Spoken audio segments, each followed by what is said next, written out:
Hello, everyone, and welcome to the P&G Alumni Network webinar series. I'm Ida Abdelkhani, your webinar host for today, and we'll be speaking today with Daniel Epstein. Before we get started with Daniel, I want to just take you guys through a little bit about the P&G Alumni Network and also around the controls that you have in front of you for today's webinar. The P&G Alumni webinar series is a monthly series where we connect members from around the world. And the goal for us is really to focus on providing insight and leveraging the expertise of our alums around the world for all of us to be able to get content that is hopefully enriching to our lives. In case some of you are not familiar with the P&G Alumni Network, we are a nonprofit. We are founded by former P&Gers. We have 35,000 plus members around the world and 45 plus chapters worldwide. We're officially recognized and supported by Procter & Gamble. And our intent is really to focus on connections, enrichment, and philanthropy. Now, if some of you have heard about our conference but have not yet had the chance to attend, you have an opportunity coming up in 2019. We rotate the conferences every 2 years. The last one was in Cincinnati. This upcoming one in 2019 in October will be in Spain, in Madrid. We have usually over 1,500 plus alumni that attend a week-long program of keynotes, panels, and also come for the amazing networking. We bring in amazing speakers as well. In 2017, we had David Taylor, Meg Whitman, Scott Cook, and many more. And we're working on it right now for 2019. So we really hope to see as many of you there as possible. Now, a little bit about the controls today. If this is your first webinar, you might notice that you are muted. That is just so we don't hear your dogs barking in the background or that awkward, heavy breathing. But you are able to ask questions at any time throughout the webinar. You can see here below where your audio controls are, there's also a questions area. So you can type in questions at any time. Why is the moderator so beautiful? Or why is our speaker so handsome? Feel free to send those along, and I will moderate those at the end of today's discussion. I apologize in advance if I can't get to all of your questions, but we will get to as many questions as possible after our speaker is done today. Okay, so that's a little bit about the logistics. Thank you again all for being here today. I'm excited to introduce you to our speaker today, Daniel Epstein. He will be speaking to us today about our global diversity, one P&G alum's journey to document the lives of 500 people in 27 countries. Daniel, thank you so much for being with us today. And I'll go ahead and hand it over to you to start with your bio and take us through your presentation today.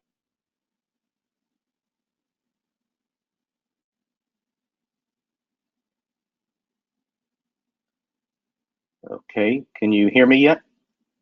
Yes, we can hear you. Okay, I don't think you've switched over the controls yet though. No, I am giving it to you right now. Okay. Okay. So, hello everyone. Again, my name is Daniel Epstein, and I really appreciate being asked to present today. So, just a quick background of me and my P&G background. I was at P&G for 21 years. I was the franchise leader for Tide and Ariel in the developed world. I was one of the Harley Procter Marketers, and at the end of my P&G career, I led a project called Brand Building 2020, and I worked for Mark Pritchard and led the company's work on the future of marketing, including leading the development of the most recent brand building framework. I also did a lot of work globally for many years on commercial innovation. And at the end of my P&G career, I focused on the impact of behavioral and cognitive science on marketing, and that's what I do today as a consultant. I focus on creating and training marketing frameworks that are based on behavioral and cognitive science. So that's me, and that's what I do.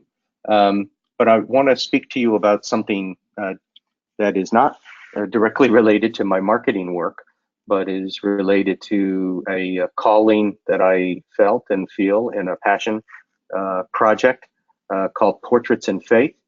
I'm going to share with you how I created this by adding on personal days to my P&G business travel for many years, and how I continue to work on it today.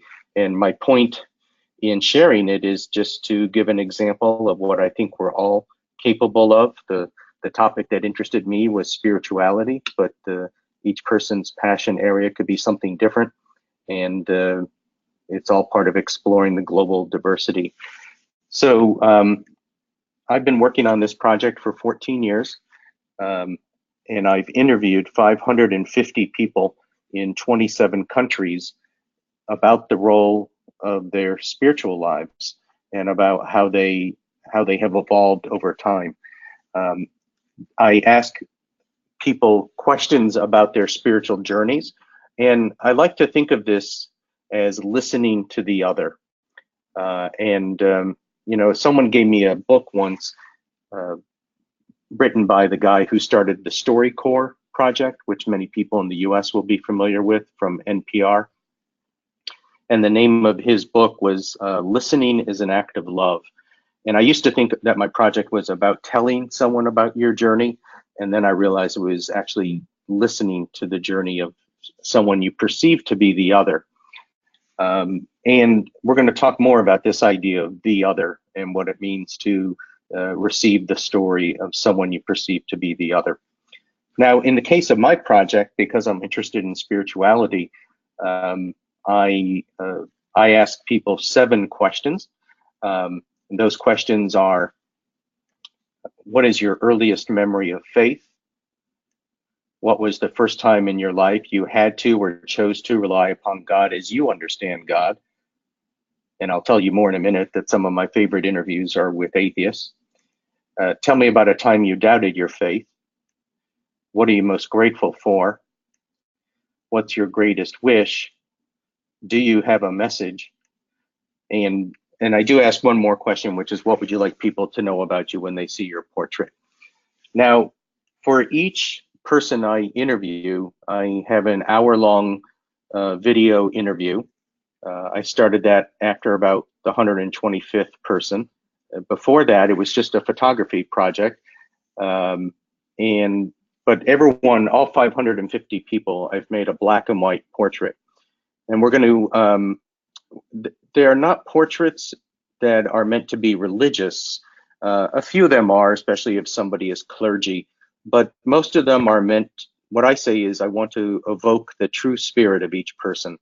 And so for all 550 people, I have a black and white portrait that I've made as a photographer. And like I said, for about 375, 400, I have an hour-long video of me interviewing them, asking them those questions. Those of you who are trained in design thinking will appreciate that I kind of use the technique of not responding or intervening with thoughts along the way during the interview. I pretty much limit myself to say more and thank you. So what we're going to do now is I like to start my presentations about this project with a photographic meditation. And this is going to be unusual for the P&G Alumni webinar, but I'm actually going to roll a video. It's just over 4 minutes long. And I call it a photographic meditation because it's just the portrait with the person's name and location put to some music.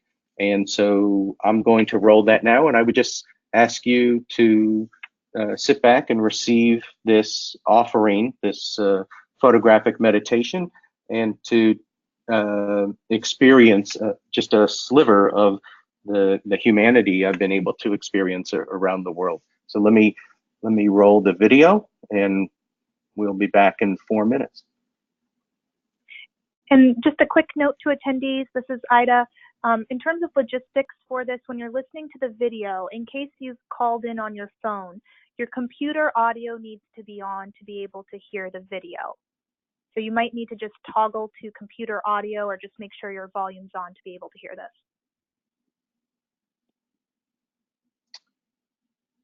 Okay, here goes.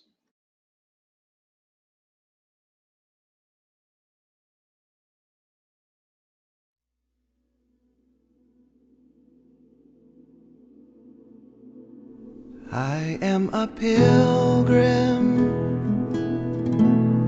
and a stranger,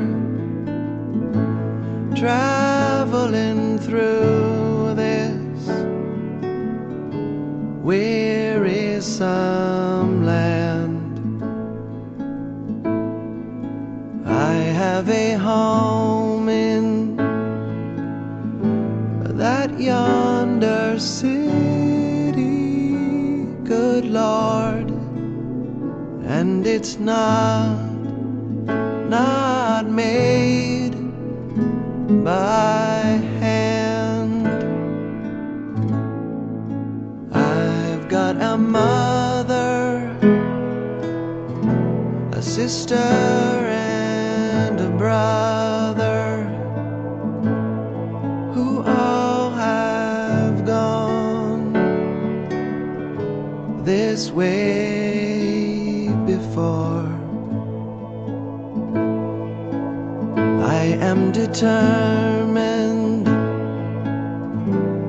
to go and meet them, good Lord, over on that other shore.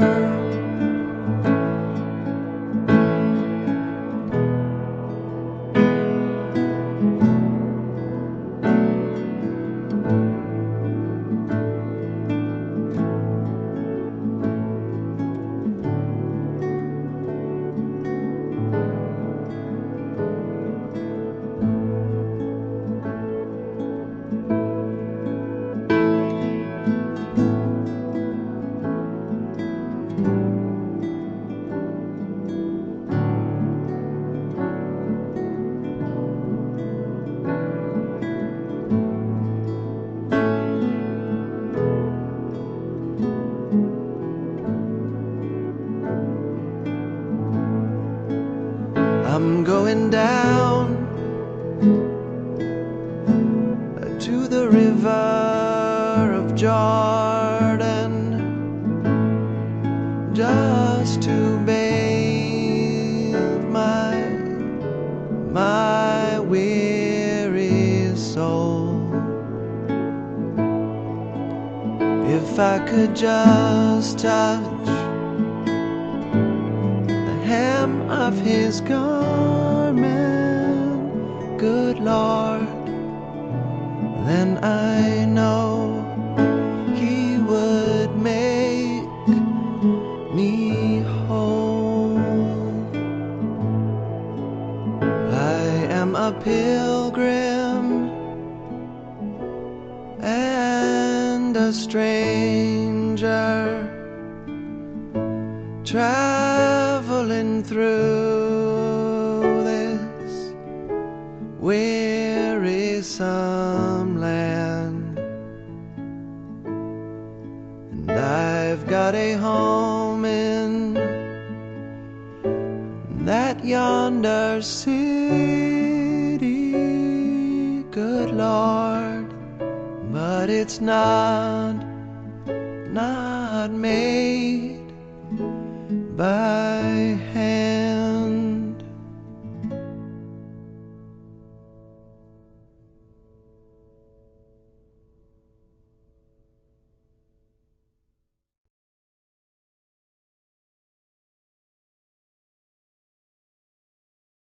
So I'm going to share just, we have such little time, and I just want to share how some people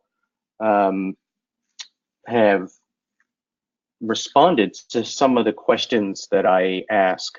I'm just going to give you a snippet just to give you a feel for what the project is about. I don't normally, in my case, my interest is in spirituality, not religion. But sometimes I need to ask because I don't understand where the person's coming from, I'll ask them what they believe about God or a higher power. And I want to share with you my favorite interview, portion of an interview in the whole project was with a gentleman who was one of my producers, my original producer in Brazil, and who's an atheist. And I love how he answered the question about what he believes about a higher power of God. So let me just roll that.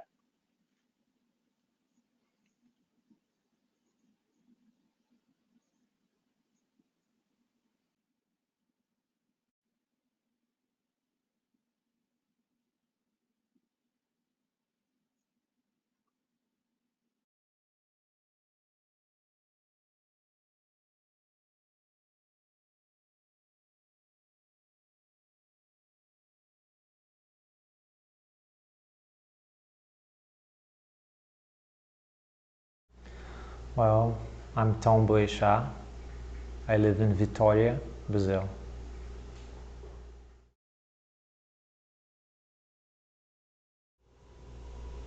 What does faith mean for you today? How does it manifest in your life?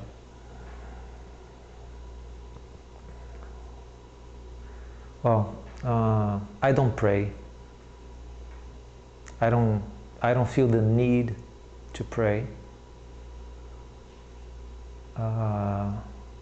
But I do believe that faith is something that we created, we humans.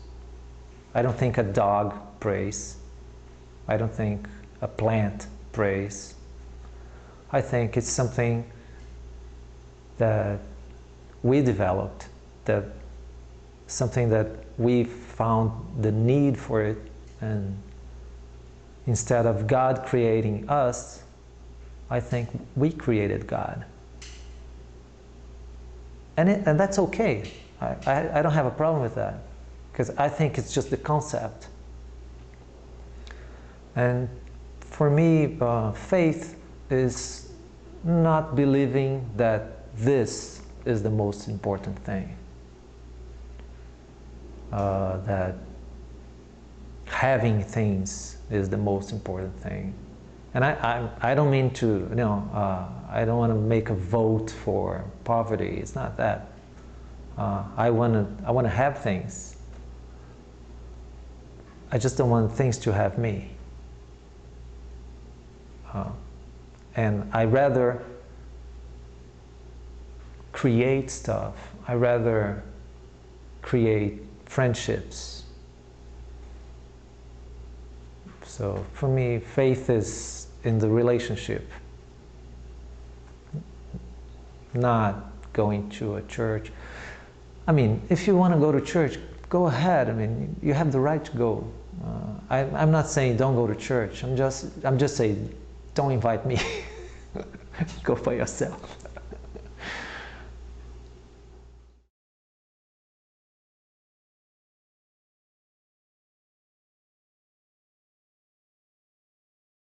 So I love that interview because even from an atheist understanding his journey, that what he says is that all the material things around us are not what's important, was really powerful to me. So that's Tom and his portrait. I want to share with you another snippet. This is of a woman whose name is Renee Morgan Brooks. When I interviewed her, she was the minister of music at the the Unity Church of Louisville. She's now out in Tucson, Arizona. But this is how she answered the question about her earliest memory of faith.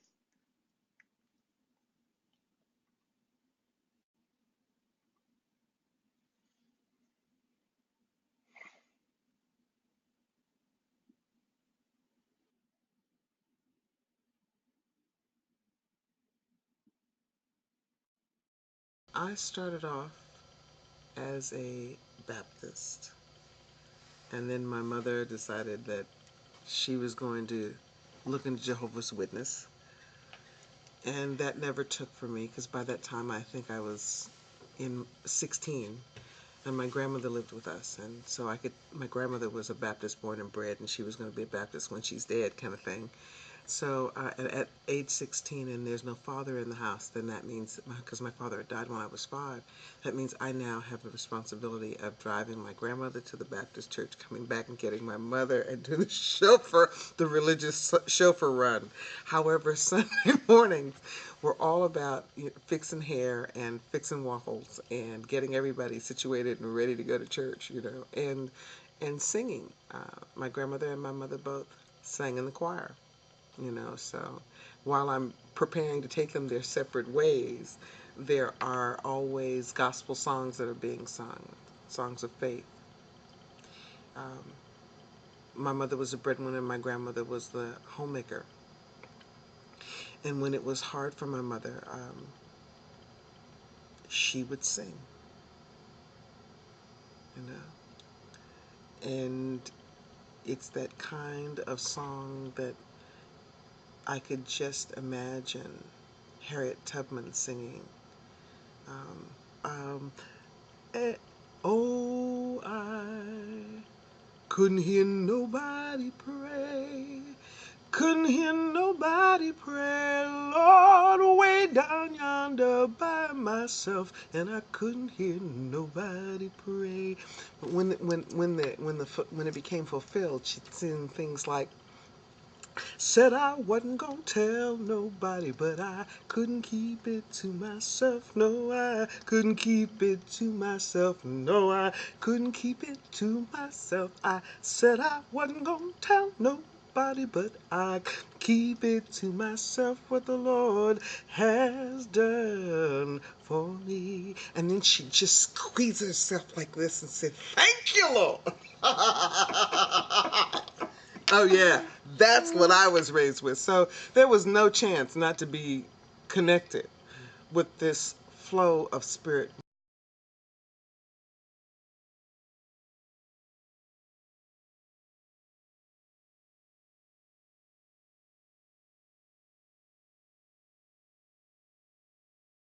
And the third and final example that I wanted to share with you is this very central and powerful question, which is, what was the first time in your life you had to or chose to rely upon God as you understand God, whatever that is for each person.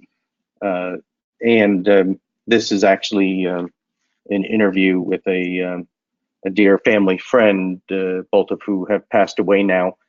By the way, I should mention one of the realities when you do a project like this, and it happens over more than a decade, is that many people in the project have passed away, and so this becomes like a living memorial. I've interviewed people where I know family members go back to watch that person's interview on my website, which is a powerful thought.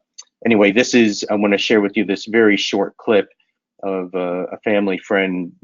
Her name was Betty Goodfriend, talking about being on the death march, the Nazi death march right before the end of World War II, and how she survived that.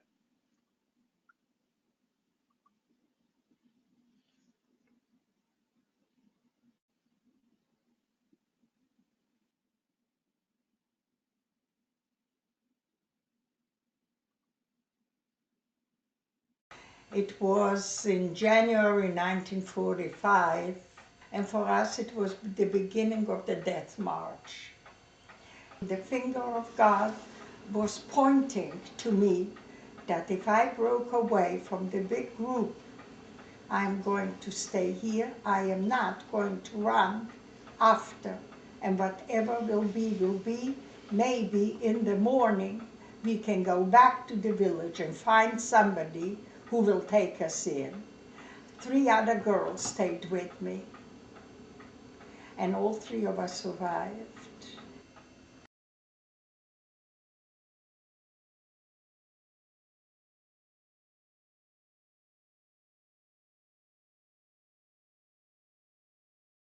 So again, that's just a very small snippet to give you a feel for what these interviews are like and what it's like to receive the story of the other. Again, my project's about spirituality. Your project may not be, but for me, I try to hold in very careful balance an honoring of each person's religion, if that helps them to, as I say here, all paths that result in human beings being more peaceful and loving are good paths. And I'm a student of religions, and each religion has a different focus. And what I like to say is it's that all the energies are needed. Islam means to submit to God. Judaism, Israel means to wrestle with God. Christianity is about letting God love us unconditionally. And indigenous faiths, and I've had some wonderful experience with indigenous elders, Aboriginal elders, both in Canada and in Australia, and I've been deeply moved by how they see God in all things, not even living things, I should say. I'm drawn to Buddhism and the idea of eliminating suffering that we cause ourselves and others, and Hinduism, despite its look like it's polytheistic, it's actually monotheistic, and I love the way that they see God in all internal and external manifestations of His energy. So.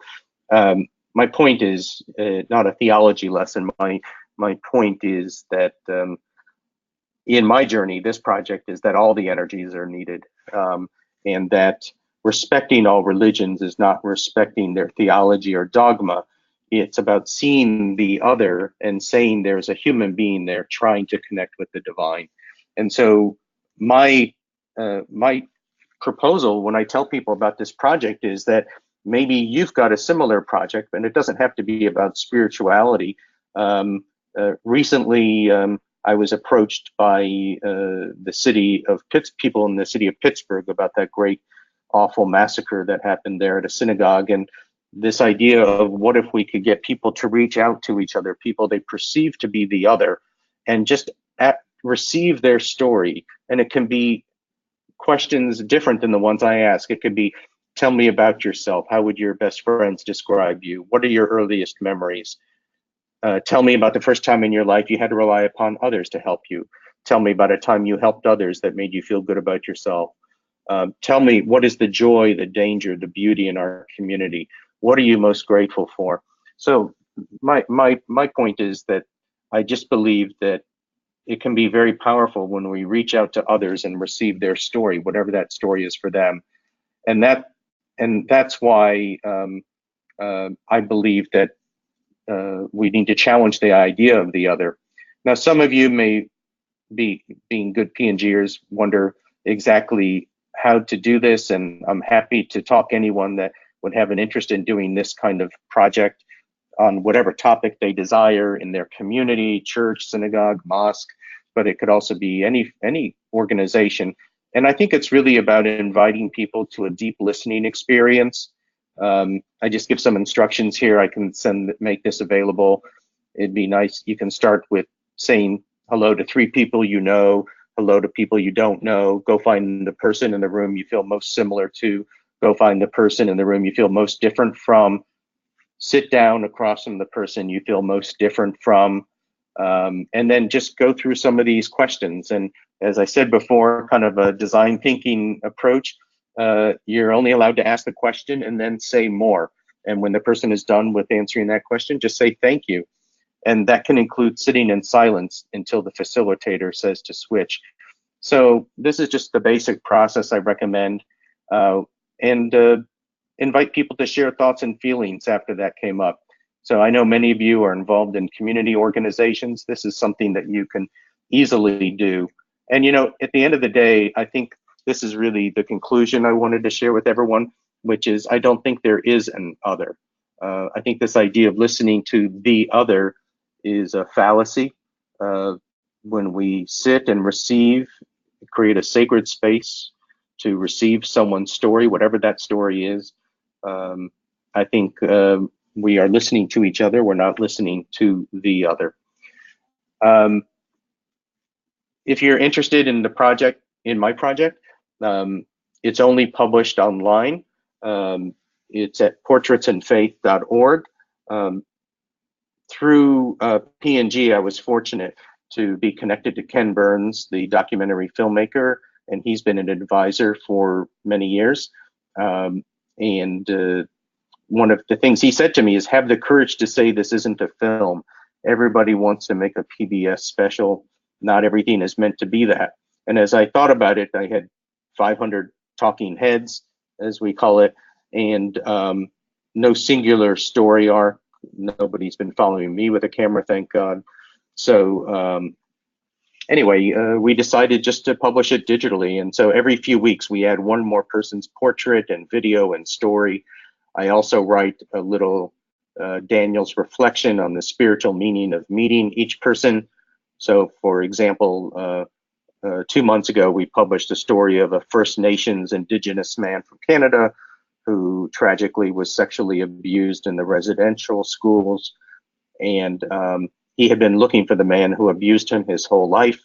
He finally found him, and he chose not to forgive this man. He asked for forgiveness and he chose not to. And so the writing I did, my reflection was, when is it right to not forgive someone who has harmed you? So I try to write about whatever is the pertinent spiritual issue. Anyway, it's at portraitsandfaith.org. You can sign up to receive our emails every time we publish a portrait and an interview. And that's what I wanted to share. This has been, I'm grateful to P&G that I got sent around the world to do my job, where I could add on these personal days and I could be with all these people. It changed my life, and it continues to change my life. It used to be about running around trying to interview all these people. Now it's about writing and publishing and sharing these people's journeys with others. Anyway, with that, that's all I had to share today. And why I'm open if people want to ask questions. I don't know how we do the question portion now, but I'm happy to do that. Yeah, excellent. Thank you so much, Daniel. We had some comments coming in about the photo meditation being beautiful. And I'll go ahead and kick off with a question. And those of you on the line, if you want to go ahead and type in some questions, we have some time here, so we should be able to get through those. So go ahead and start typing those in. Daniel, my question is, what was your greatest personal challenge throughout this process? Well, even though I kind of view all religions, my attitude is, if it's not making you kill people, it's probably doing good for some people and for you. But when I went to Japan and to do the project in Tokyo, I realized how Western and Judeo-Christian focused my questions were. They would never pass the test of CMK for questions that weren't leading. Even a question like, tell me about the first time in your life you had to rely upon God as you understand God. That's a very leading question. I get comfortable with it because it's my project and that's what I wanted to ask. And I was looking for a certain kind of story. But in Japan, we had to, that's just not how people think about a higher power. It's much more related to nature, and it's much more related to, we finally ended up using a word, bigaku, which is kind of like the role model, the person, the thing that you pattern your life after. So that was the big difficulty, is realizing that even with my good intentions for trying to receive the story of all people, I was being leading, and that the project had a Judeo-Christian kind of slant to it. That said, I've tried to do my best, and we have people, as you saw, atheists, people who don't identify with a religion whatsoever, and certainly non-theistic practices like Buddhism that are in the project. So anyway, but that's probably been the biggest challenge. Excellent. Okay, thank you so much for sharing that. I'm going to go ahead and go to our attendees and give you some of their questions. We have a question here from Uday. It says, Daniel, really fascinating and inspirational work. have you tried connecting some of these individuals together in a sort of community who can share experiences in faith across geographical and religious boundaries? You know what? We only did that in one place, and that's in Mumbai. 1 year after I did the Portraits in Faith interviews in Mumbai, we gathered everybody together for a dinner party in one of the participants' flats, and it was just lovely. And we had everyone there, from an auto rickshaw driver to very wealthy banker to a blind man from the Jewish community to a guru. Anyway, you get the idea. So I haven't been able to do that more broadly. I've always had this idea for creating what I would like to call the all bases covered prayer network. You got a problem, within an hour we can have a note in the Wailing Wall, a candle in the Vatican, a chicken sacrificed somewhere in Brazil with candomblé. But anyway, to date, I haven't done it. It's I would love to do something like that. It's just been a capacity issue. Okay, great, thank you. We have a question from Judy. I've been thinking of doing something related about a particular U.S. population, but feel overwhelmed to do this on top of my regular life. How would you suggest starting such an endeavor? Well, first of all, we're P&Gers at heart, so we know how to lead. So don't be afraid of engaging others to help you. It doesn't have to be expensive. I would hire producers, freelance producers, in the cities I was going to. Like, I'm going to be in London on these days for business. I'd like to stay an extra week and interview 3 to 5 people a day. Can you identify people who'd be willing to share their spiritual journey on a video interview and have a portrait made of them? And so I would hire freelance producers. I'd get the names of these freelance producers from our ad agencies or other contacts. So don't be afraid to ask for help. In some cases, people just volunteered to do it. They liked the idea of what I was doing, and so they volunteered their time. And be willing to ask for discounts. I told people what I was doing and that it was all self-funded, and so the photo lab that I used in Cincinnati for many years was willing to give me a discount. So people will try to help you out especially if it's a population of interest. People will really try to help you out, and there's public funding out there. This has all been self-funded, but I'm working on charitable nonprofit status in Canada and probably in the US, so that I can receive foundation funding. And I think it's out there, and there are people who are willing to help. Great advice. Thank you, Daniel. We have a question from Tim. What is the feedback from participants? What did they learn, like, or not like? I never thought about it, but it's a transformative experience to be interviewed. That's what I'm told. First of all, many people have never shared their story or have been asked about it in this way. Some of my questions, if you're part of a religion that witnesses, like certainly different parts of Christianity, then you're used to telling your faith story.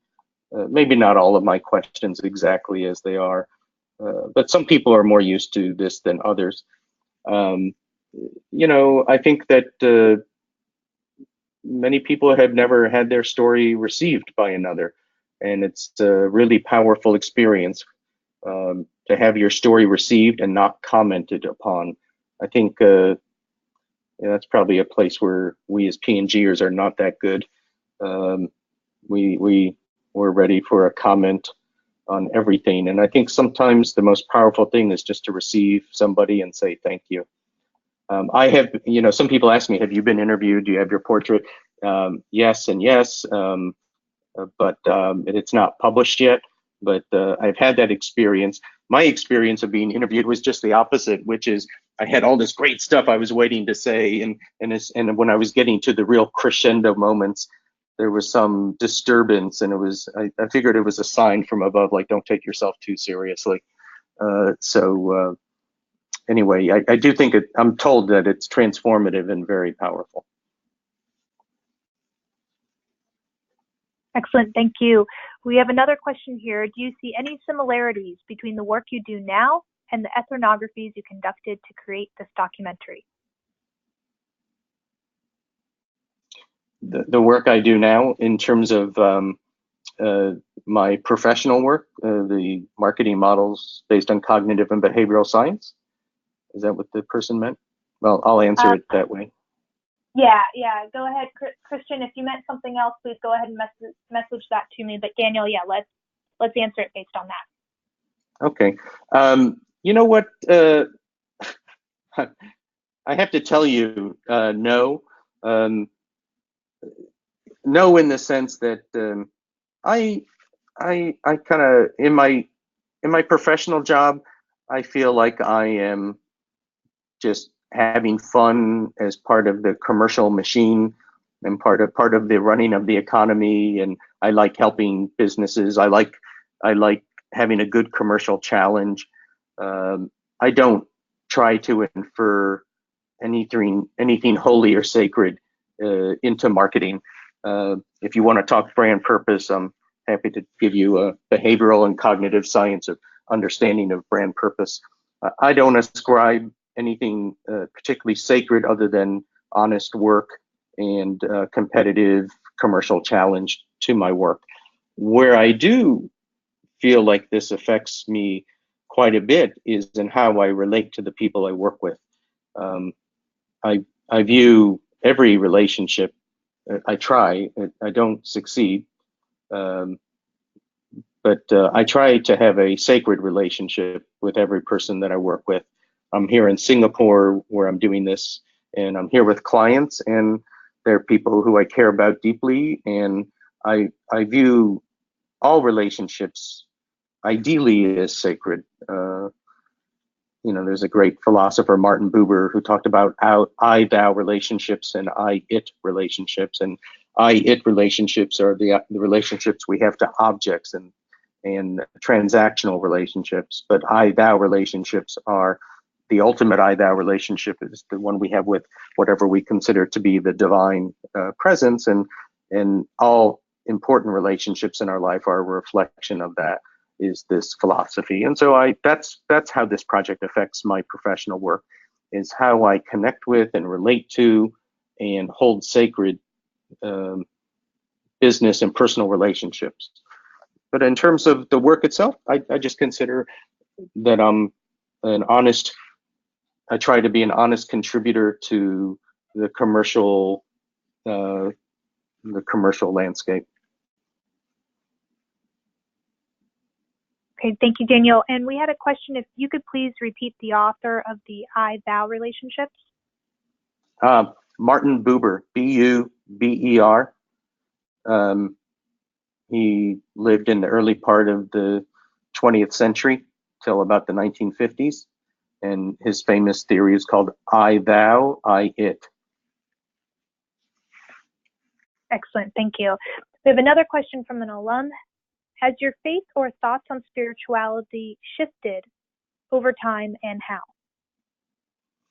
A lot of people, thank you for that question. A lot of people ask me whether this was a search for the right religion for me. I was born and raised Jewish. I still identify as Jewish, but my theology now reflects this project. And my theology, I think, has always been this. I grew up in Atlanta, Georgia. I was heavily influenced by African-American Christianity. And even being Jewish. So for me, I've always thought that there are many paths. And kind of when the shit hit the fan in my life and I needed help, I didn't pray to a Jewish God or a Christian God or a Muslim God. I prayed to something I had no idea what it was, but I needed help.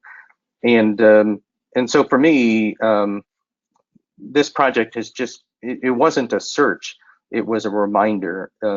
This project helped me have hope at a time in my life when I didn't have hope, at a time in my life when I needed to be lifted up.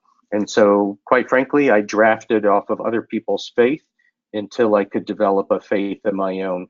It's so funny, this is a connection to my current work. We now understand that advertising works not because it convinces, but because it reminds. And so I think that, basically this project was me being reminded that there was something bigger than myself, that I needed to get out of my own way, and that there was reason to have hope. And so this project saved my life, not because I found the right religion for me, but because 550 people shared with me on what basis they had hope and on what basis they were grateful.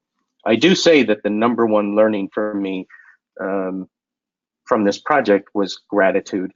I used to not be a very grateful person. I once had a psychiatrist describe me to one of his colleagues as a young man who wasn't happy about much.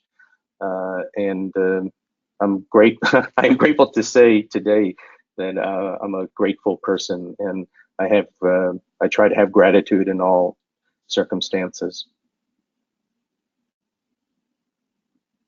Thank you for sharing that personal story with us, Daniel. I have to say myself, I'm writing down so many quotes that you've been saying along the way. I feel like I could make a whole page of interesting and thought-provoking quotes. Well, we have time here. We'll go ahead and just do one or two more questions, and then we'll end with some announcements from our network.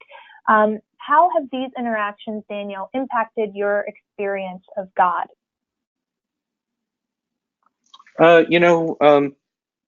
I know this is going to sound crazy to some of you, again, because you would think that with this project I'm religious. I'm not religious at all, and I'm not telling anybody to be religious. I think that I think this project has just reinforced to me well, actually, this may sound strange to some of you, especially if you identify as religious in some way. I think faith is a choice, and just like gratitude is a choice. And so today I choose to be grateful, and I choose to believe that there's a sacredness to life beyond the here and now. And I believe that I have no capacity to understand what that is, and I'm not disturbed by that at all. So for me, this project just reinforced for me that we collective as humanity and this earth are sacred. Okay, excellent. And we had a related question. I feel like you've answered, that you've probably answered it here, but I'll go ahead and state it. This question's from Larry, and just see if you have anything else to add. His question was, did this project change or deepen your faith in God, and how so? Do you have anything extra to add there? Yeah,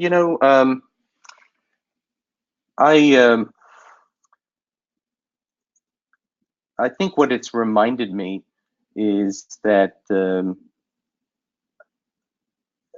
that 9 out of 10 times I'm the problem, not, and that I need to be willing not to judge. One of my favorite writers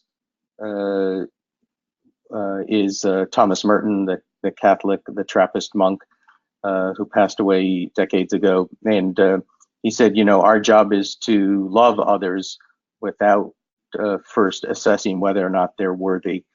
And I think the way this project has changed my life is I'm reminded of just how much I'm judging other people, especially, again, those of us who are P&Gers, trained P&Gers, we're used to triaging things all day long, including people. And I think when you're in an environment like a P&G, in fact, I once had a friend who once said to me, a fellow P&Ger, that a P&G is a system that needs heroes and failures.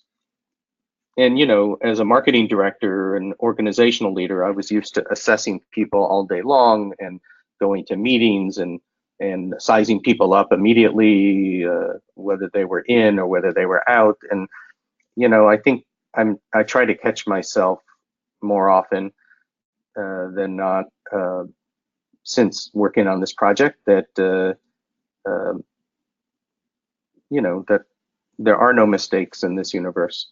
And I have to pull back on my propensity to judge and to put people in buckets. And I think that's what this project has taught me.